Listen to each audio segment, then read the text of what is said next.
Hi guys, Chris Ingram here with Prosperitas Financial, and today I want to explain something that maybe you didn't know that we offered or you might not even know exists, and that's securities-based lending.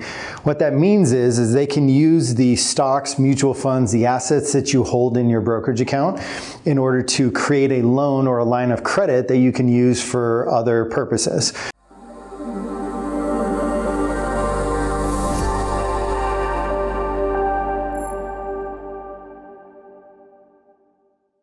One of the things, or several of the things that you should keep in mind when doing this is that it has to be what's called non-qualified money, which means that we can't lend on IRAs, 401ks, no retirement assets. This has to be retail brokerage accounts, trust accounts, that type of stuff. Another thing to keep in mind is the interest rate that they charge.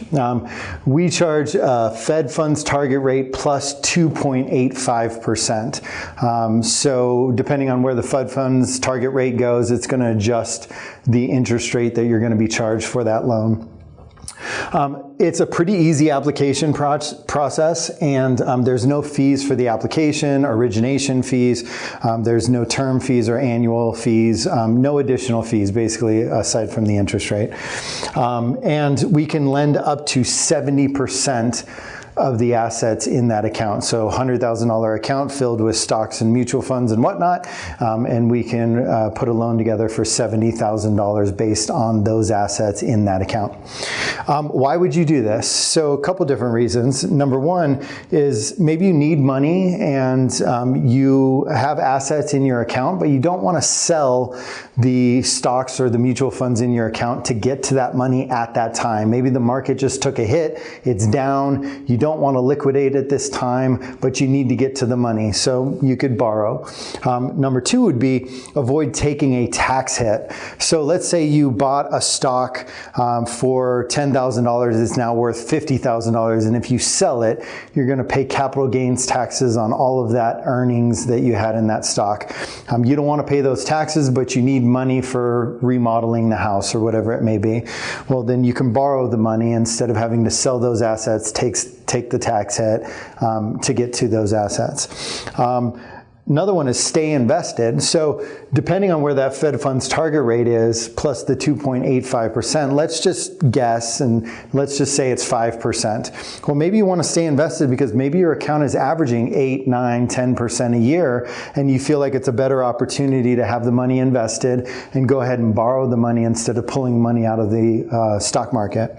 And last is, it just kind of goes on that same note as leverage. So there's good forms of debt and bad forms of debt. Bad forms of debt is your credit card debt that's at 26% interest, and you bought a couch with it, something along those lines. That's not great debt to have.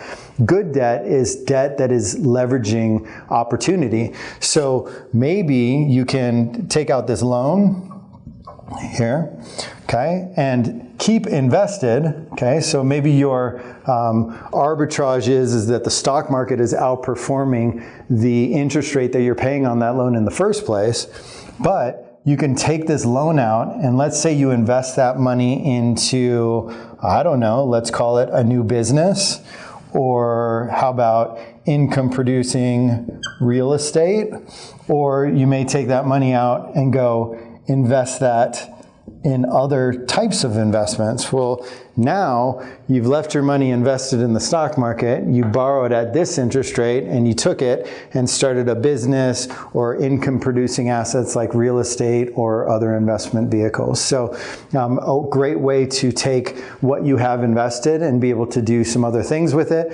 If you want to use it to remodel the house, you can do that too. So if you haven't heard of that before, or if you're interested in more information, please check us out. You can look us up at www.prosperitasfin.com.